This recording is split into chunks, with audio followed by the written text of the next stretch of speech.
মাদ্রাসার সবাই ছুটি দিছে না পোলাপানদের?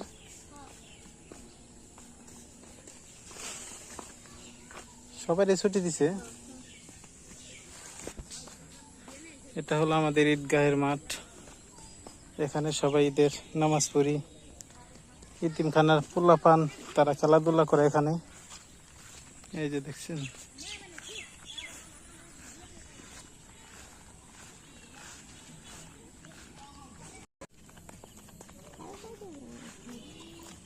তুমি ফাতেমার জন্য দাঁড়িয়ে বসে আছিলে? হ্যাঁ, রাস্তা দিয়ে ওই যে মধু গোবারে মধু কুত্তা আছে না, কুত্তার নাম মধু না।